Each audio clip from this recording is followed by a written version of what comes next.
Hey guys, how's it going? So in this video it's been a long time since I've done a pack opening, but we have finally got some of the latest Skyscape TCG booster pack from the Game Crafter. This is the Great Kinwars, which is his latest game on the Game Crafter, and I believe he spent a very long time making this game. So we're going to have a quick look at the packaging, which is practically just that. Got some really cool design work on the front here, the cards logo, 18 cards in a pack, and the Great Kinwars set name just down at the bottom there. So we're gonna crack. Oh, the lucky tear was not there. Oh no. So it's been a while, like I said before, since I've done an actual pack opening of any, even my own TCG. It's just because it takes quite a bit of time for the cards to arrive from America. And there we go. So this icon down at the bottom, excuse my dirty finger, I've just finished work. This icon down here is the rarity, which is the gold icon. So this is a rare, however you can get better than rare cards, which are blue, legendary cards, which are blue down at the bottom. So they're the ones you want to look out for, as well as like the full arts and stuff like that. So straight off the bat we've got a rare card called Assassinate, which is basically just kill a unit that's in play. Then we've got a couple of commons and uncommons, so we've got Kophis Angel of the Piercing Blade. Counterspell, when an opponent's arcane blade is played, negate the effects of that card and shuffle it into its owner's deck. That's not too bad for a free cost card. Void Gorger. Once per turn you may send 2 cards from your hand or 2 cards from the top of your deck to the void to summon this card. This card cannot attack, but once per turn you may send a card from your hand or from the top of your deck to the void. If you do, target an opponent's card and deal damage to it equal to the life cost of the card you sent to the void. So this is a bit like, I would imagine it's a bit like an enchantment card, where it kind of just sits off to the side, and then once per turn you literally just sacrifice cards from your hand or from the top card of your deck to deal damage equal to the card's cost, which is this number down at the bottom here. And we've got Dragon Hatchling, Half Swording Silverblade, Sayo Curse. That's another rare card. I don't know why they're not in. Seems to be in a random order for some reason. I'll check that later, but I thought it was updated so that the cards would be pulled in a specific rarity order on how you design the pack on the Game Crafter, so we shall see. So this is Sayo Curse. Sayo is one of the gods.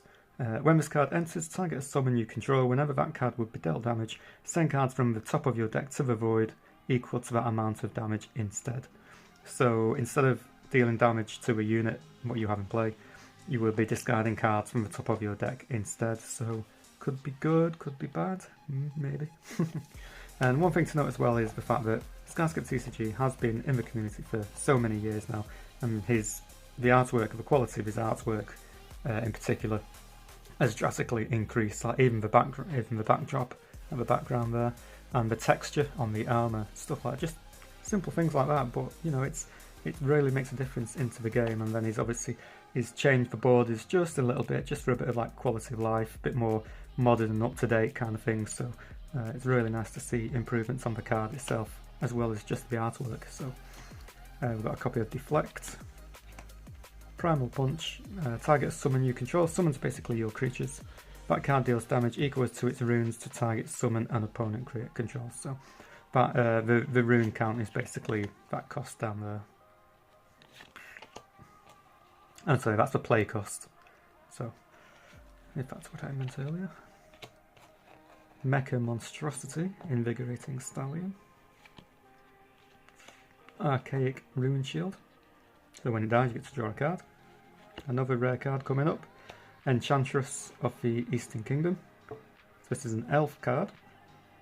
So these ones with the big icon in the middle are basically special summons. You don't have a mana cost as such to play these cards. However, you have a secondary deck, or there's some other type of requirement required to play this card. And in this case, this one says you may retreat 3 balance type summons to summon this card. I believe retreating just means to take them off the field and put them back in your hand, I think. Once per turn, you may target an opponent's summon.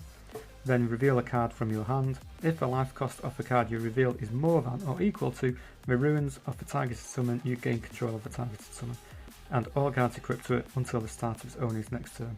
So that's pretty cool. You get to poach an enemy summon or creature card for one turn. Crimson Dreadwalker.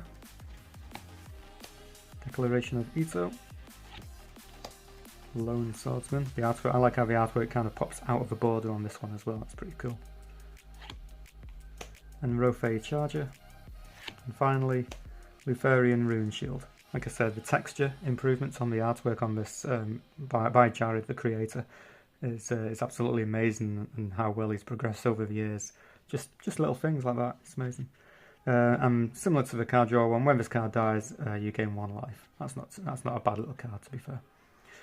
Anyway guys, I'm going to leave this video here. I'm going to open this in another video for the future, so I've got some content to put up. But let's just have a quick look through our rares, which we got. So we got that one. That one. Unfortunately, we didn't get any legendaries this time around, but we did get some pretty powerful rare cards. Assassinate, Sayo Curse, and the Enchantress of the Eastern Kingdom. Anyway guys, thanks very much for watching. I'll see you next time.